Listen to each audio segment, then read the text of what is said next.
खबरों का सारथी।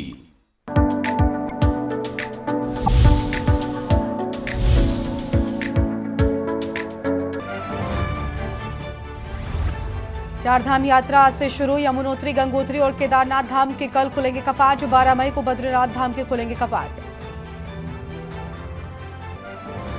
चारधाम यात्रा के लिए 22 लाख से अधिक रजिस्ट्रेशन। समिति ने यात्रा के दौरान रील न बनाने की अपील की। 25 मई तक वीआईपी, वीवीआईपी से नहीं आने की अपील। बद्रीनाथ धाम में श्रद्धालुओं को लाइन में लगने की टेंशन खत्म। दर्शन के लिए मिलेगा टोकन। प्रशासन ने समुचित व्यवस्था बनाने के निर्देश भी दिए। उत्तराखंड में 24 घंटे में 40 जगह के जंगल। अब तक 1385 हेक्टेयर जंगल हुआ राख।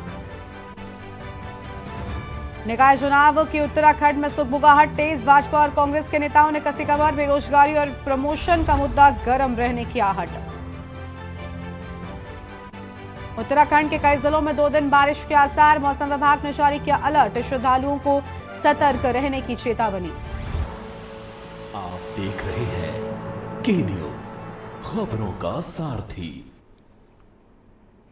नमस्कार, आप देख रहे हैं के न्यूज इंडिया। मैं हूं आपके साथ गरिमा वाजपेयी। उत्तराखंड की खबरों की शुरुआत करते हैं कुछ अहम खबरों के साथ में। उत्तराखंड में चारधाम की तैयारियां पूरी हो चुकी हैं। 10 मई को यमुनोत्री धाम के कपाट खोल दिए जाएंगे। गंगोत्री, केदारनाथ धाम के कपाट भी 10 मई को ही खुलेंगे, जबकि बद्रीनाथ धाम के कपाट 12 मई को खुलेंगे।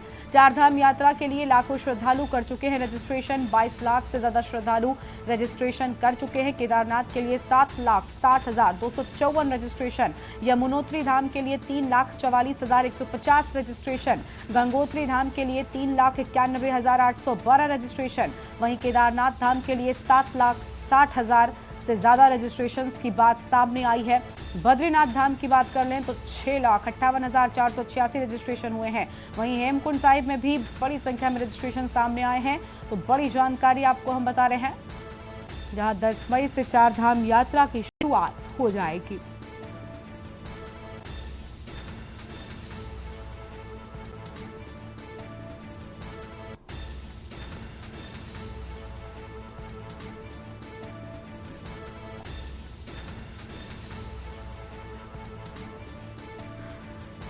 तो 10 मई को यमुनोत्री धाम के कपाट खुलेंगे। बड़ी जानकारी आपको हम बता रहे हैं। और गंगोत्री, केदारनाथ धाम के कपाट भी 10 मई को ही खुल जाएंगे।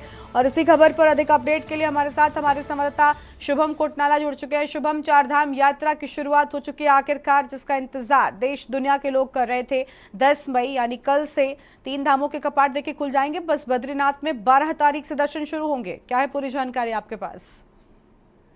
जी बिल्कुल, निश्चित तौर पर हम बात करें तो जिसका इंतजार श्रद्धालुओं को काफी लंबे समय से था और जिसके लिए रजिस्ट्रेशन लगातार किए जा रहे थे, अब श्रद्धालुओं का वो इंतजार खत्म होने वाला है। बस एक दिन का इंतजार है और इसके पश्चात 3 धामों के कपाट, जिसमें से केदारनाथ, यमुनोत्री और गंगोत्री, 3 धामों के कपाट 10 मई को खोल दिए जाएंगे। 10 मई को सुबह 7:15 बजे के लगभग जो है केदारनाथ धाम में शुभ मुहूर्त निकाला गया है, जिस दौरान केदारनाथ धाम के कपाट खोले जाएंगे। इसी के साथ जो है आज श्रद्धालुओं का जो जत्था रवाना किया जाना है वो भी आज रवाना किया जाएगा और इसको वित्त मंत्री प्रेमचंद अग्रवाल आज हरी झंडी दिखाकर रवाना करेंगे। इसी के साथ हम बात करें जो यात्रा 2 दिन पूर्व से चली आ रही थी, यानी केदारनाथ बाबा की जो डोली, उत्सव डोली चली आ रही थी, वो अब भी अपने अंतिम पड़ाव पर पहुंच चुकी है और गौरीकुंड से वो रवाना हो चुकी है। कल वो अपने गंतव्य स्थल तक यानी कि केदारनाथ बाबा के धाम तक पहुंच जाएगी और ऐसे में वहां पर डोली यात्रा जो है श्रद्धालुओं में उत्साह वर्धन के लिए उस पर पुष्प वर्षा भी की जाएगी हेलीकॉप्टर के द्वारा। और इसी के साथ विधिवत तौर से हम देखेंगे कि 10 मई से चारधाम यात्रा जो है शुरू हो जाएगी। बिल्कुल बिल्कुल शुभम, हम देख पाते हैं कि देखिए उत्तराखंड में जब चारधाम की यात्रा शुरू होती है तो श्रद्धालुओं में तो गजब का उत्साह होता ही है, लेकिन इसके साथ ही उत्तराखंड के व्यापारियों में, उत्तराखंड के उन क्षेत्रों की जनता में भी गजब का उत्साह देखने को मिलता है, क्योंकि कहते हैं कि यही उनके लिए रोजी रोटी कमाने का एक सबसे बड़ा जरिया भी है, उनके लिए ये व्यवसाय भी है। तो ऐसे में उनमें कितना उत्साह है, क्योंकि इस बार रिकॉर्ड रजिस्ट्रेशन भी हुए हैं।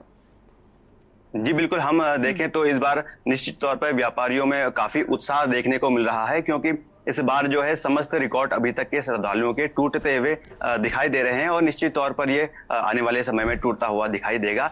इसका हम जो अंदाजा लगा सकते हैं इसी बात से लगाया जा सकता है कि अभी तक चारधाम यात्रा शुरू भी नहीं हुई है, इसके बावजूद जो है 22 लाख से ज्यादा श्रद्धालुओं ने अपने पंजीकरण करवा लिए हैं। तो ऐसे में निश्चित तौर पर समझा जा सकता है कि बीते वर्ष के जो हम आंकड़े देखें तो करीबन 54 लाख पूरी यात्रा के दौरान श्रद्धालु आए थे और इस समय हम देखें तो करीबन 22 लाख से ज्यादा पंजीकरण हो चुके हैं। ऐसे में निश्चित तौर पर श्रद्धालुओं की संख्या में इजाफा होने वाला है।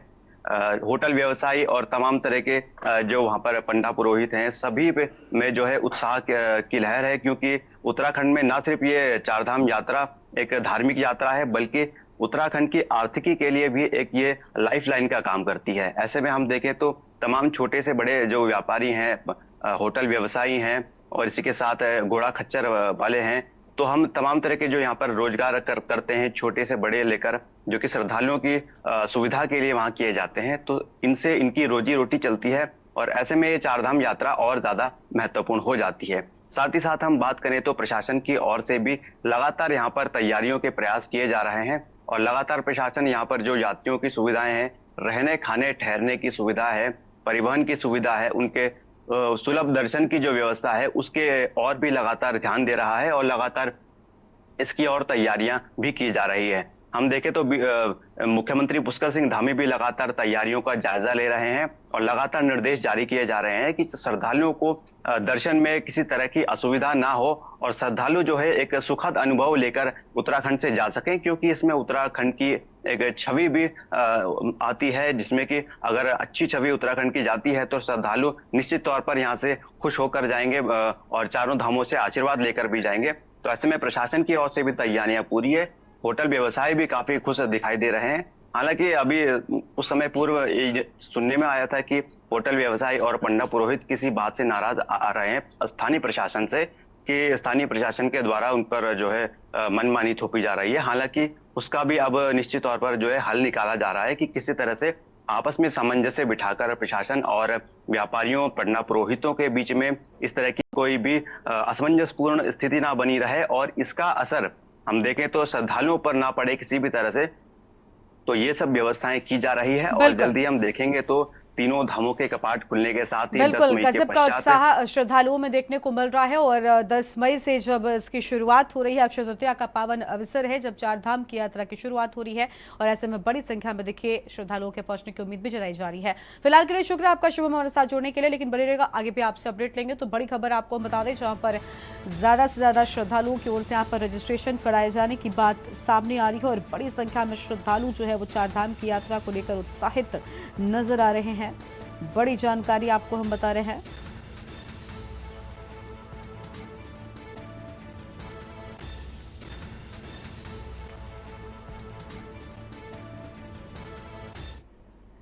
और देखिए चारधाम यात्रा के लिए पहला जत्था यात्रियों का रवाना कर दिया गया है ऋषिकेश से। बड़ी जानकारी आपको हम बता दें, जहां पर चारधाम यात्रा के लिए पहला जत्था रवाना होगा।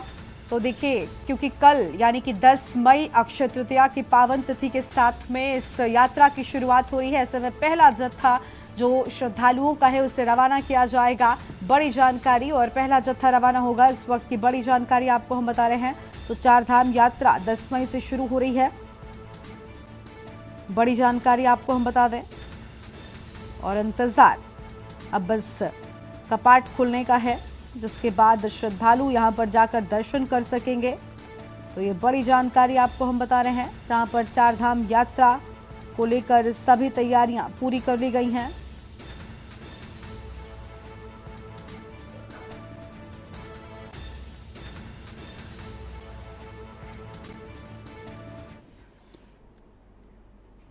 आगे बढ़ते हैं खबरों की ओर। चारधाम यात्रा के लिए 22 लाख से अधिक रजिस्ट्रेशन की बात सामने आई है। समिति ने यात्रा के दौरान रील न बनाने की भी अपील की है। 25 मई तक वीवीआईपी से भी नहीं आने की अपील की गई है। श्रद्धालुओं की भीड़ को देखते हुए मंदिर समिति की अपील है। बड़ी जानकारी आपको हम बता दें, जहां पर श्रद्धालुओं की भारी भीड़ को देखते हुए मंदिर समिति की ओर से अपील की गई है।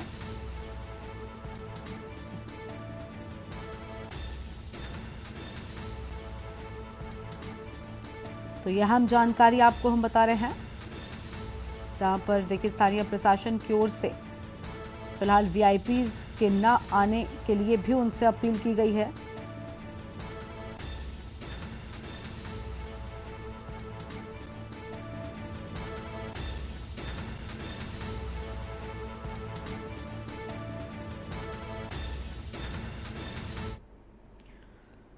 और उत्तराखंड के कई जिलों में 2 दिन बारिश के आसार है। मौसम विभाग ने बारिश का अलर्ट जारी कर दिया है। 4 धाम यात्रा पर जाने वाले श्रद्धालुओं को सलाह, पूरी तैयारी के साथ यात्रा पर आने की सलाह दी गई है। बड़ी खबर आपको हम बता रहे हैं, जहां पर पूरी तैयारी के साथ आने की सलाह दी गई। 4 धाम यात्रा पर जाने वाले श्रद्धालुओं को सलाह। अहम खबर आपको हम बता दें,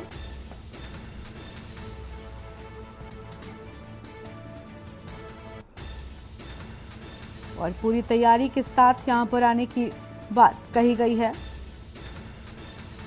तो ये बड़ी जानकारी आपको हम बता रहे हैं।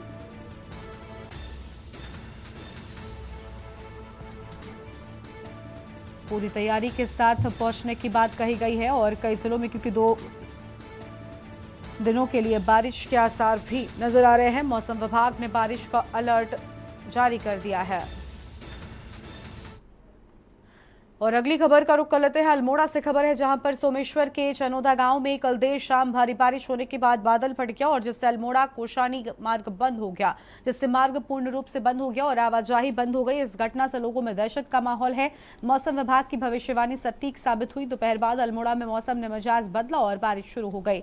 अल्मोड़ा के सोमेश्वर में आज भारी बारिश हुई है। स्थानीय लोगों का दावा है कि बादल फटा है। बादल फटने के कारण कई घरों में पानी घुसने की खबर आ रही है। हालांकि जंगलों में लगी आग को राहत मिली है। ये पहली बारिश ने कुमाऊं में तबाही मचा दी है। रोड पर मलबे का पहाड़ लग गया है। फिलहाल किसी के हताहत होने की कोई खबर नहीं सामने आई है।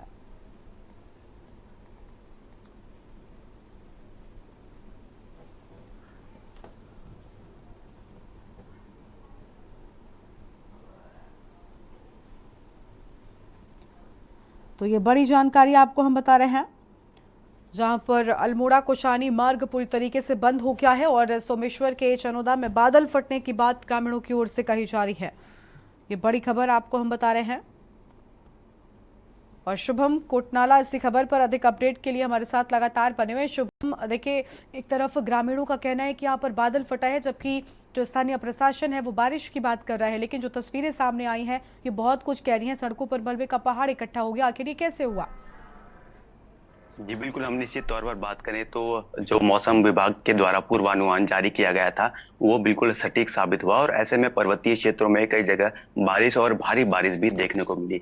ऐसे में हम देखें तो सोमेश्वर के गांव में जो है मलबा आ जाने से मार्ग अवरुद्ध हो चुका है। जो मलबे से ढीला मलबा सड़क पर आया है, इससे जो है पूरी तरह से मार्ग अवरुद्ध हो चुका है। इसके साथ ही साथ इस तरह की सूचनाएं भी हैं कि लोगों के घरों में अत्यधिक बारिश होने से लोगों के घरों में भी पानी आया है और मलबा वहां पर उनके घर पे आया है। इससे लोगों की परेशानी कहीं ना कहीं बड़ी है। और हम बात करें तो मलबे के आ जाने की सूचना मिलते ही एसडीआरएफ की टीम वहां पर पहुंची और मौके पर मुआयना किया। इसके पश्चात एसडीआरएफ की टीम साथ ही साथ पीडब्ल्यूडी और प्रशासन की टीम ने मिलकर वहां पर जो है मलबा हटाने की कार्रवाई शुरू की गई है।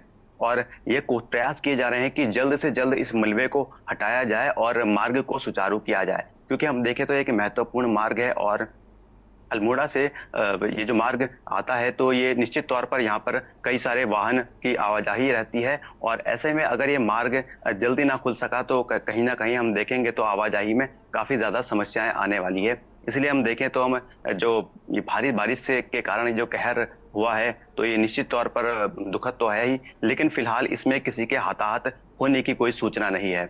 ऐसे में हम देखें तो प्रशासन का पूरा प्रयास है और लगातार मलबे हटाने की कार्रवाई की जा रही है और प्रयास किए जा रहे हैं कि जल्द से जल्द इसको मार्ग से जो मलबा आया है उस पर उसको हटाया जाए और जल्दी मार्ग को जो है सुचारू पुनः से सुचारू किया जाए। इस तौर पर हम देखें तो लगातार प्रदेश में मौसम बदला है। हालांकि बीते समय में हम देखें तो लगातार गर्मी और पारे ने उछाल ले रखा था, लेकिन इसके बाद ही जो मौसम बदला है पर्वतीय क्षेत्रों में कहीं जगह बारिश और भारी बारिश भी देखने को मिली है। तो निश्चित तौर पर ये जो मौसम की बदलाहट आई है एक और जहां तापमान में गिरावट दर्ज की गई है, लोगों को एक बढ़ते तापमान से राहत मिली है, वहां कहीं ना कहीं कई जगहों पर इस तरह की सूचनाएं भी मिली है कि बादल फटने की। तो अब हम देखें तो फिलहाल जो प्रशासन की टीम है, पीडब्ल्यूडी की टीम है, एसडीआरएफ की टीम है, वो लगातार अब मलबा हटाने की कार्रवाई कर रही है और इस मलबे हटाने के पश्चात जो है इस मार्ग पर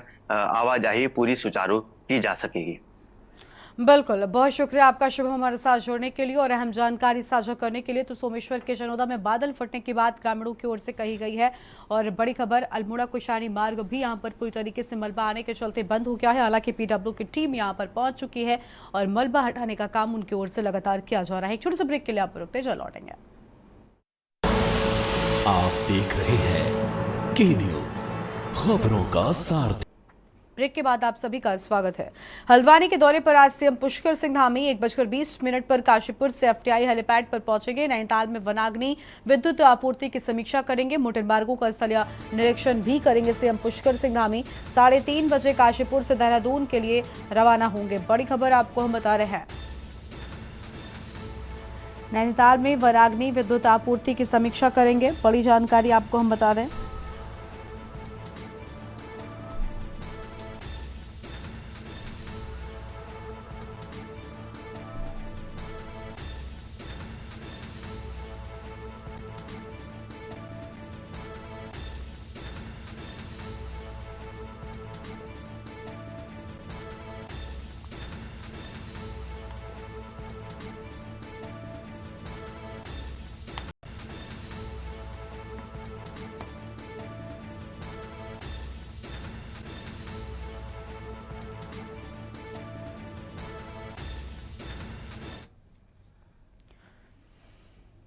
उत्तराखंड में 24 घंटे में 40 जगह पर जंगल धधके हैं। अब तक 1385 हेक्टेयर जंगल जलकर राख हो गया। अब तक प्रदेश में वनाग्नि की 1038 घटनाएं।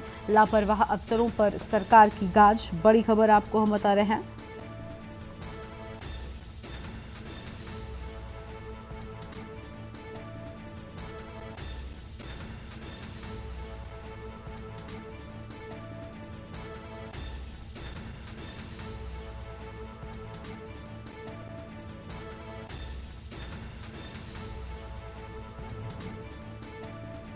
लापरवाह अफसरों पर सरकार की गाज। उत्तराखंड में 24 घंटे में 40 जगह पर धधके जंगल। बड़ी जानकारी आपको हम बता रहे हैं। कोतवाली क्षेत्र में किराए के मकान में रह रहे भाई बहन की संदिग्ध परिस्थितियों में मौत हो गई। घटना की जानकारी मिलने पर पुलिस ने शव को पोस्टमार्टम के लिए भेजा है। बताया जा रहा है कि भाई द्वारा अपनी सगी बहन की गला दबाकर हत्या करने के बाद खुद भी आत्महत्या कर ली। पुलिस हत्या व आत्महत्या के कारणों की तलाश में जुट गई है और जदुआ बरेली निवासी 23 वर्षीय सुनील कुमार ने 4 दिन पहले अपनी 19 वर्षीय बहन करिश्मा के साथ सिंह कॉलोनी गली नंबर 10 स्थित अमोलक में मकान में कमरा किराए पर लिया था। बताया जा रहा है कि बुधवार की सुबह सुनील का बहनोई रवि कुमार कमरे पर आया और काफी देर तक आवाज देने के बाद दरवाजा नहीं खुला तो उसने दरवाजे के नीचे झांक कर देखा, जहां सुनील का शव लटका हुआ था और करिश्मा का शव जमीन पर पड़ा हुआ था।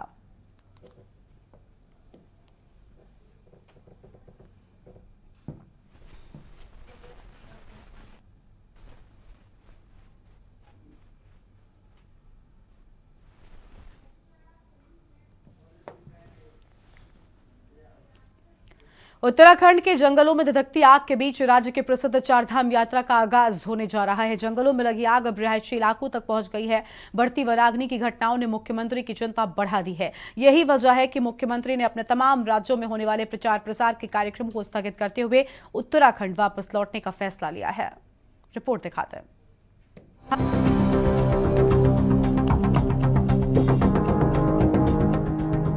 उत्तराखंड के जंगलों की आग थमने का नाम नहीं ले रही है। आलम यह है कि अब तक 1316 हेक्टेयर से ज्यादा जंगल जलकर राख हो गए।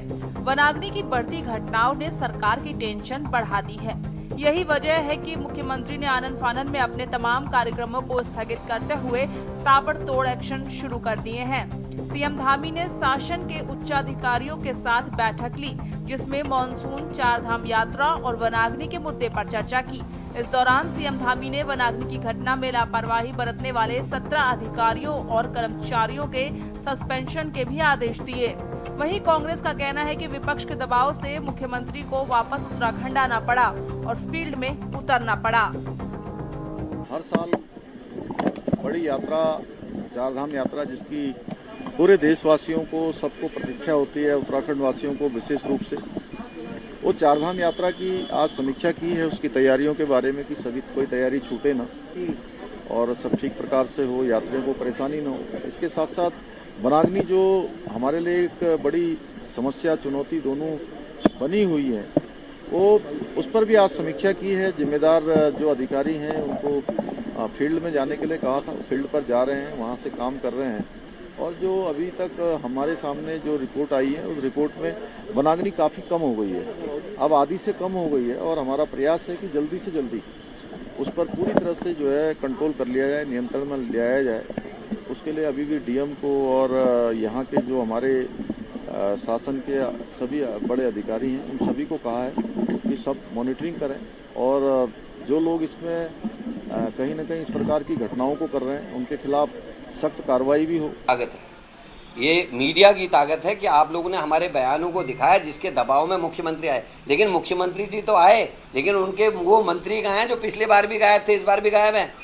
फॉरेस्ट में आग लग रही, 1900 घटनाएं घट गई, एक आदमी जल के मर गया और 2-3 लोग घायल हैं, और इनके विभाग का मंत्री कहता है कि कोई भी पेड़ नहीं जला।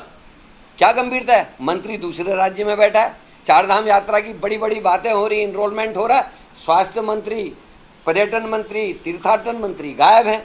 हाँ देखिए, जिस प्रकार से चारधाम यात्रा प्रारंभ होने वाली है और 10 तारीख को कपाट भी खुलने हैं, तो उसको लेकर के आज माननीय मुख्यमंत्री जी ने सचिवालय में बैठक भी की है और रुद्रप्रयाग वो जाने वाले हैं। किस प्रकार से यात्रा को हम और बेहतर कर सकते हैं, किस प्रकार से प्रशासन यात्रा में और बेहतर सुविधाएं दे सके श्रद्धालुओं को, इन सब चीज़ों पर मुख्यमंत्री जी ने डीपली सभी अधिकारियों से चर्चा पर चर्चा की और दिशा निर्देश भी दिए हैं। वनाग्नि को लेकर भी उन्होंने कल भी एक वीसी की थी और आज भी उन्होंने बैठक ली है और इस पर उन्होंने कड़े निर्देश दिए हैं कि जो लोग इस प्रकार की घटना करते हैं कड़ी कार्रवाई की जाए, उनको चिन्हित किया जाए। आपको बता दें कि उत्तराखंड का कुल भौगोलिक क्षेत्रफल 53,483 किलोमीटर है, जिसमें से 86% पहाड़ी है और 65 से 70% जंगल से ढका हुआ है, जिसमें से करीब 1316 हेक्टेयर से ज्यादा जंगल आग की चपेट में आ गए हैं। वहीं ये आग लगातार बढ़ते हुए अब कई स्थानों पर रिहायशी इलाकों तक पहुंच गई है। वहीं वनाग्नि के राज्य के पर्यटन कारोबार पर भी बुरा असर पड़ रहा है। इस बीच चारधाम यात्रा शुरू होने जा रही है। यात्रा का सकुशल संचालन सरकार के लिए बड़ी चुनौती है। इसको देखते हुए मुख्यमंत्री खुद रुद्रप्रयाग पहुंचे, जहां उन्होंने चारधाम यात्रा की तैयारियों का जायजा लिया। साथ ही वनाग्नि से प्रभावित क्षेत्रों का भी मुख्यमंत्री ने हवाई सर्वेक्षण किया है। विपक्ष का कहना है कि मुख्यमंत्री ने ये तत्परता पहले दिखाई होती तो हालात इतने ना बिगड़ते। मुख्यमंत्री जी 1.5 महीने पहले जाग गए होते तो उत्तराखंड के जंगलों का इतना नुकसान नहीं होता, पर्यावरण का इतना बड़ा नुकसान नहीं होता। अब तो पर्यटन पर भी खतरा आ गया है, क्योंकि चारधाम यात्रा के पूरे रूट में जो है जंगल धधक रहे हैं और जान माल के नुकसान की भी रिपोर्टें आ रही हैं। अखबारों में सुर्खियां छप रही हैं कि जो है मुख्यमंत्री जी गंभीर हैं, लेकिन वो गंभीरता धरातल पर भी तो दिखाई देनी चाहिए। कहाँ है आपदा प्रबंधन जो जंगलों की आग बुझा सके?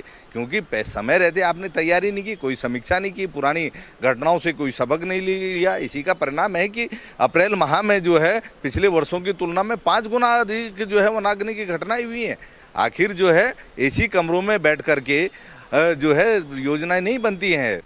देखिए, ऐसा है, भारतीय जनता पार्टी में जब भी कभी भी इस तरीके के जो भी मैटर आए हैं, हमारी सरकार बहुत संवेदनशील रही है और ये वनाग्नि का जो मुद्दा है बहुत गंभीर विषय है। माननीय मुख्यमंत्री जी लगातार उसमें हमारी सभी टीम्स को लेकर सभी को निर्देशन दे चुके हैं और सारी टीम्स हमारी, चाहे SDRF है, NDRF है, हमारी जो लोकल बॉडीज़ हैं, वो युद्ध स्तर पर वनाग्नि को बुझाने के लिए काम कर रही है। जहाँ तक विपक्ष की बात है, विपक्ष खुद किस प्रेशर में है उनको खुद नहीं पता। और जहाँ तक ये वनाग्नि की वो बात कर रहे हैं, देखिए इस वक्त तो विपक्ष को भी वहाँ अगर जो भी सहयोग उनकी तरफ से होता है वो उनको करना चाहिए। रेदर देन इस बात का मुद्दा बनाएं, उनको इस वक्त जो वहाँ पे सबसे ज़्यादा ज़रूरत जान माल को बचाने की है उसमें सहयोग करना चाहिए। कुल मिलाकर मुख्यमंत्री पुष्कर सिंह धामी एक्शन मोड में नजर आ रहे हैं। एक तरफ जहां मुख्यमंत्री ने अधिकारियों और कर्मचारियों पर कार्रवाई की है, तो वहीं दूसरी ओर वनाग्नि को रोकने के लिए सरकार ने अब पिरूल लाओ पैसे पाओ मिशन पर भी कार्य शुरू कर दिया है। सरकार को उम्मीद है कि इस मिशन से जंगलों की आग से राहत मिल सकेगी। देखना होगा मुख्यमंत्री के एक्शन से कब तक हालात सामान्य हो पाते हैं। उत्तराखंड डेस्क रिपोर्ट, के न्यूज इंडिया। और इस बुलेटिन में इतना ही। आप देखते रहिए के न्यूज इंडिया। नमस्कार। आप देख रहे हैं के न्यूज, खबरों का